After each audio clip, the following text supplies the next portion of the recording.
Kanang na mabasa sa Exodo Kapitulo 12 katubang kasaulugan sa katubang paghawa nila gikan sa kanang kaulipnan dito sa Ehipto. Na nagingon ang atong Ginoong Jesucristo nga Moses karong gabi una tingnan katawhan nga mag-ihaw sila og karniro unya ang dugo ipahid sa pirtahan sa haligi ug sa atot unya ang lawas aslon kanon dayon inang pagagabi kung ang usa ka hayop dili mahurot sa usa ka pamilya kay gamay ra tabangan sa pikas nga pamilya hugton gyud niya nang gabi una o pagkagabi niabot ang anghel sa kamatay aron nga mususi sa mga balay kung aduna bay dugo nga gipahid sa pirtahan no kadtong nagkaon og karniro didtong gabi una nga giasal o lechon mao nga pagkaabot yun sa kagabion maguna ang Ginoo o ang anghel sa kamatay magsunod o ang makit-an nga way dugo walay pahid sa dugo ang pirtahan pagapakyon wala katurang dugo ang gipurma gito cross kay matod sa instruction sa Ginoo haligi man sa pirtahan paglisan sa dugo o sa balabag nasato pa haligi o balabag cross na siya muna nasa Exodo 12 katubang paghawa nila gikan sa kaulipnan sa Egypt na gabi. So kato moto ang panahon nga bilabyan sa anghel sa kamatay ug alabyan sila tungod kay dunay dugo nga gipatik dito sa pirtahan ni maong balay. So kato gisaulog to sa mga Hudiyo. Mao kadto ang Pasko sa mga Hudiyo. Sa English Passover. So ila tong labyan, mo tong paglabay sa Ginoo o paglabay pod sa anghel sa kamatay. So di ay ang pulong Pasko nagpasabot og paglabay, pagtabok o paglabang. So mao po na sa Pasko sa mga Kristiyano, mao pod ang pagtabok sa Dios gikan sa langit mianhi sa yuta. So ang atong Christmas or Pasko sa Kristiyano mao ang pagkatao sa Ginoo. Meaning mao ang iyang pag-anhi sa kalibutan gikan sa langit. So klaro ang Pasko nagkahulugan og pagtabok nga ang Dios gikan sa langit mitabok paingon sa yuta aron pagluwas nato. So morning Christian nga Pasko. No, mo nang Pasko. Na doon na may duha naman ka Pasko ang nilabay sa Kristiyano. Kaya ang Ginoo na tao niya gipatay aron pagluwas nato, gilubong siya kay namatay apan nabuhi. So ang iyang pagtabo gikan sa kamatayon ngadto sa kinabuhi gitawag putog Pasko sa pagkabanhaw. So duha na ka Pasko. Pabuton nun katong Pasko sa ikaduhang pagbalik isgutan mo na sa tuig suon gani unang mamulong. Okay? So mo nang itawag og White Christmas. Kuan man tadi anak, kanta man ta nga I'm dreaming of a white Christmas. So White Christmas mao nang kanang ikaduhang pagbalik sa Ginoo. Dreaming gani but pasabot gipaabot pa. Gidamgo pa nato kay wa man ta masayod ni anak kung kano sa mabot. So balik ta ang pulong Pasko na sa Biblia. In English Passover. Sa Bisaya sa atong version sa Biblia common nga version gitawag sa pagsaylo. Pangilin sa pagsaylo. So kanang pagsaylo, Paskwa o gikatsila Pasko. So ang pulong katsila Pasko, gikan sa Greek word Paskwa, English Passover. O niya pagsaylos Bisaya. Na kadtong nag-ingon nga wa sa Biblia ang pulong Pasko, niya nakabasa siya pagsaylo ay mao na. Wala nila masabti. Wala masabti pagkayo. Okay. Unya kaya kailangan naman doon ang Pasko. Hingon sila, brad, ganun sa ulugon man na, wa man mabasa sa Biblia. Pero hingon ang Ginoo nga, kinahanglan magsaulog ang Pasko. Kana, dili mabasa litra por litra nga kinahanglan gyud sa ulugon. Apa na usa ka maayong sulugon. Buot yun magpalipay sa itong galon. Mao na nga bisan wa siya nagingon nga sa uluga ang akong pagkatao. Ato ning sa ulugon aron malipay siya ng atong agalon. Kay magsaulog maganita sa atong kaugalingong birthday ang Ginoo pagkahaon ng pagkatao dili na tuhon dumon. Muna nga naagitay pagsaulog niya na. O kini mabasa nga naay pagsaulog sa Pasko, mabasa sa libro sa tradisyon, sa atong tradisyon. Kay tradisyon man, unwritten siya. Kunya gi-practice ni panahon pa sa mga apostoles. Gitawag ni apostolic tradisyon. Wala nga na anas Biblia nga nataong Ginoo. Pero wag gingon nito sa ulugan ninyo. Pero gisaulog na to ni aron na atong pagpalipay sa Ginoo nga nagpakatao. Naman sa Pilipos Kapitulo 4 versikulo 1 hangtod sa 5 nga puna ang iyong kasing-kasing unahuna sa tanang butang humili ug maayo. Tanan bisag unsa nga maayo puna ang iyong kasing-kasing sa tanang buhat nga maayo. Kunya kining magsaulog datag pagkatao sa Ginoo di na ni maayo. Kini mo'y pinakamaayo kaya ang iyang pag-anhi atong gisugat, atong gipasalamatan ug atong sa giday gihimaya tungod kay niya siya sa atong kalibutan aron luwason ta nga niya sa kalibutan. Okay? So na diya gyud ginahanglan gyud sa ulogon ang atong Pasko. Nya kining Pasko kay mao ni pagtabok diya ang Ginoo ni tabok niya sa langit tungod sa yuta. Dabi kay ato man gi-translate og Christmas. Now, kung imo siyang pakuhaan o kahulugan, ang Pasko, muna ito ngayon ganiha, pagtabok. Pero kaya ganun, gingalan ng Christmas. Tungod kay si Kristo, na nitabok, anaa sa Santos na Misa.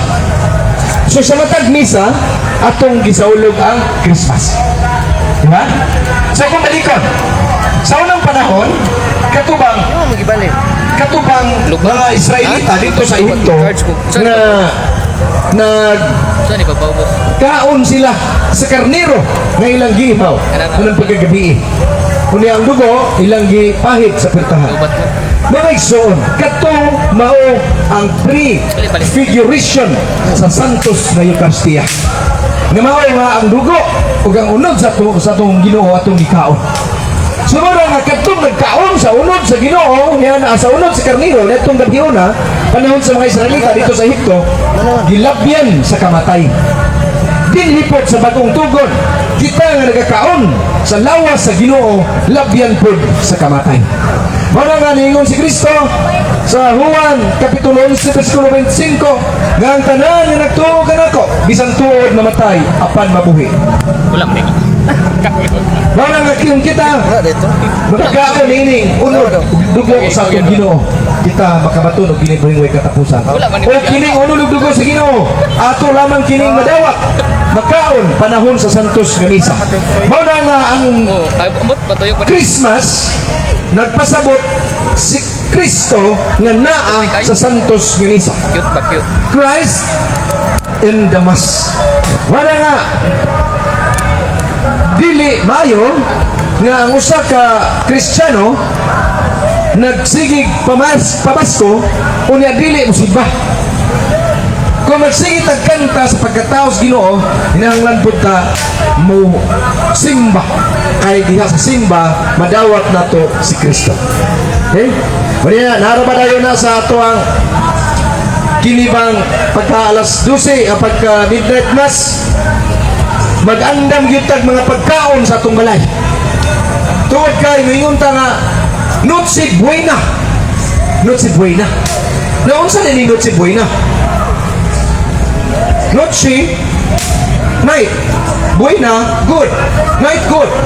Niya ang sa greetings ani sa Espanyol, Buena noches or good night. Dabi kay gibali man nato. Buenas noches. Di mo man to Noche Buena. Gibaylo na to tungod kay nasa kahulugan. So ang kahulugan niya na sa gitawag traditional meaning secret meal. Balaang pagpangaon.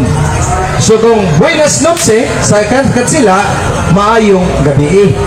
Gibaylo na to Noche Buena na kahulugan o sa traditional meaning secret meal. Balaang pagpangaon. Now, unsa may balaang pagpangaon? Ang pagkaon sa balaan nga lawas o dugo sa atong Ginoo. Busa ang tinuod nga sa ulog or mag-celebrate mag-Noche Buena, kinahanglan mo apil sa Santos nga misa kay mao man to ang balaang pagpangaon, kay ang balaan nga Dios nagpagkatao og nahimo natong kalanon. Busa mao nang Noche Buena, pagbalaang pagpangaon, unahon nato pagkaon yan ang gahion na ang lawas ug dugos ng Ginoo, unya dito dayon sa tong giandam nga pagkaon. So ana, pero kung dito sa lamisa, wa mo agig misa, dili na mao ang tinuod ng Noche Buena. Busa kini nindot kayo nga atong pamalandong nagsuon. Unya ganiha napamatudan nato nga naa ang pulong Pasko sa Biblia. No? Gikan sa word nga Pasko. Karon din hita sa controversial pud nga isyu. Ang mga kaigsoon na itong dili Katoliko, dili mo to nga December 25 na taong Ginoo, dili daw December 25. O niya, gamit-gamit sila ni ining atong kalendaryo, magitawag ato ang gina kay Gregorian calendar man. O niya ka na si Pope Gregory, Santo Papa man sa Katoliko. O niya mo na nga ang Biblia ang kalendaryo nga gibuhat, ginganlan og Gregorian calendar. Ug mao ni gigamit sa tibok Pilipinas ug sa tanang nasod. Kung mag-ihap sila sa civil nga kanabang secular calendar sa gobyerno nga pag-ihap sa panahon, mugamit sila sa Gregorian calendar. Kung mugadto sila sa ilahang celebration or sa ilang religious nga activity, mugamit sila sa ilang sacred calendar, dili ang civil calendar nga itong gigamit nila nga gikan sa Gregorian calendar. Karon supak-supak sila nga wadili kuno December 25, unya ni gamit sila sa atong kalendaryo. Tanawa kay ng kalendaryo bisan unsang printa sa kalendaryo nga Gregorian calendar. Di ba ang December 25 Christmas Day, Pasko. Hindi sila nga wala mabasa. Unya di sila mo too, pero ang kalendaryo nga ilang gigamit kung basahon ng December 25 Pasko man. Mo na matingatan ni mga kaigsoon na nato. Supak-supak ba? Kaya, di ko no December 25. Kung niya naadi sa kalendaryo, babasa. Naingon din sila. But, dapat Biblia, December 25. Maayong sabtan pagayo nga ang kalendaryo, ulahin ang namog na ang Gregorian calendar kaysa pagkataos Ginoo.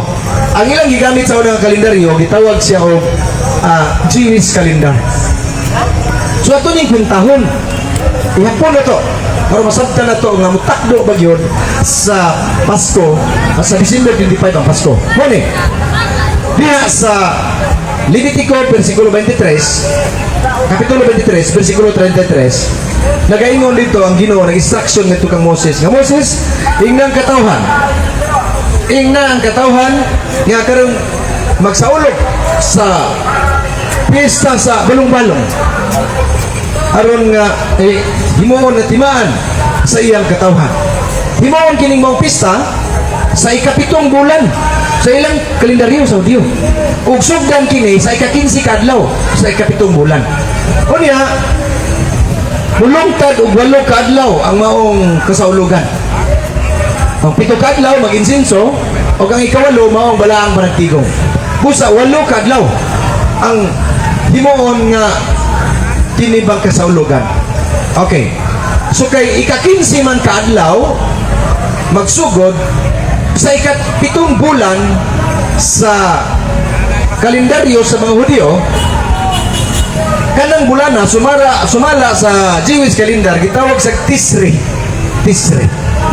So kanang Tisri kung atong itakdo sa kalendaryo nato, September na siya mahaom.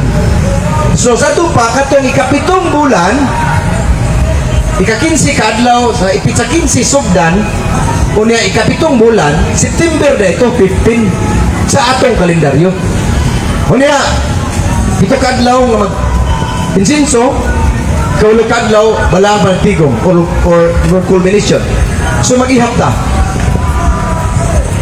This 15, 17, 18, 19, 20, 21, 22. Sumahuman siya sa pizza 22. Karon sa versikulo 23 sa Lucas kapitulo 1 nagaingon si gihimo ni Zacarias katong amahan ni San Juan magbunyag. Moto gihimo niya nga pag-insinso. Sa Luke chapter 1 verse 23 nagaingon, human tapos sa iyahang turno sa pag-alagad sa templo, may uli siya. Sumipauli di ay si San Zacarias sa pitsa 23. Kay nahuman man siyag sa ulo sa pitsa 22 sa tibok adlaw. So ni uli siya sa pitsa 23. Naapod sa Lucas 1:23. Sa pagka-versikulo 24 nagaingon, wala madugay nagburos dayon si Elizabeth. So, nahuman ang insinso, nahuman ang sa ulo 22, may uli din sa 23, naburos dayon pagka-24 si Elizabeth. Kaya wala madugay, gikan sa pag-uli. Ay, nadugaya. Ni uli 23, 24, buros dayon si Santa Isabel. Kaya kung dugayon na ito, kayo mabiblia, pag-uli niya, uwa madugay na buros dayon. So, ni uli siya, pitsa 23 man.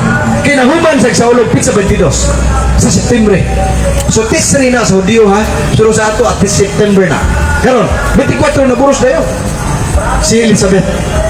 Sa verse 26, sa Luke chapter 1, verse 26, nagaingon, human milabay ang unom kabulan sa pagsabak ni Elizabeth, si Anghel Gabriel niadto dayon sa Nazaret kay may mensahe siya sa batanong dalaga nga mao si Maria. So meaning, unom kabulan gikan sa pag buros ni Santa Isabel or Elizabeth, niadto si yadtoan si Virgin Maria ni San Gabriel. So maghihapta September 24 unom kabulan kay mao na ang pagkaburos ni Santa Maria po si mala sa Biblia. Unom kabulan gikan sa pagsabak ni Elizabeth, ihapta September, October, November, December, January, February, March. So March 24 may bisita ang anghel ngadto kang Virgin Maria. O kato sumala sa tradisyon, 24 siya sa gabi. Alas 6. Mao na nga natay gitawag og Angelus. Mo nang panahon nga si Anghel Gabriel nipakita kang Virgin Maria sa pag-announce, pagpahibaw nga siya manamkon. Mo nang natay Angelus na prayer. Sumala sa liturgical calendar, ang pitsa 24 nga musalot na ang adlaw 25 na sa atong liturgical calendar. Sumala nga ang piyesta o pagsaulog na to sa Annunciation March 25. Pero kung basihan na to ang secular nga pag-ihap, 24 siya sa hapon. Secular na nga pag-ihap sa kalendaryo. Pero sa liturgical nga ihap sa kalendaryo, 25 na siya. So, meaning, 24 sa gabi, sa Marso, naburos si Elizabeth, ay si Santa Maria. Karon itong ihapon, siyang kabuan. Marso, April, Mayo, Hunyo, Hulyo, Agosto, September, Oktubre, Nobyembre, Disyembre 24 sa gabi na tao si Kristo. Di ba naas Biblia? Sumala sa kalendaryo sa mga Hudiyo nga atong gitakdo sa kalendaryo nga hinimo ni Santo Papa Gregorio pero atong gigamit ron. Sumakwinta gyud nga naa gyud tunong gyud sa December 25 ang pagkatao sa Ginoo kung atong ihapon. Pero balikon ako, wala pang kalendaryo nga naay markang Disyembre na tao ng Ginoo. Pero kay naa naman ta ng kalendaryo ha, ito na magigamit, ato lang gi kwinta base sa kalendaryo sa mga Hudiyo. Pag ka na tukma sa December 25 sa ulog na to na birthday. Sumala na kay 24 mas gabi nga taong Ginoo, unya basta gabi na sumala sa kalendaryo liturgical calendar ang ihap basta 24 nas gabi 25 na gyud ang ihap ni anak ang kwinta. Kaya nagsugod ang pag-usab sa pizza sumala sa liturgical ng kalendar pagsahop man sa adlaw. Busa na tao ang Ginoo 24 sa gabi sumala sa Lucas Kapitulo 2 versikulo 11 naigo ng anghel paglipay ka mo kay karong gabi una na tao ang atong manunubos. Mga nga 24 December niya kay pag-ihap sa simbahan na 25 naman mo nang 25 yun ang birthday sa atong Ginoo.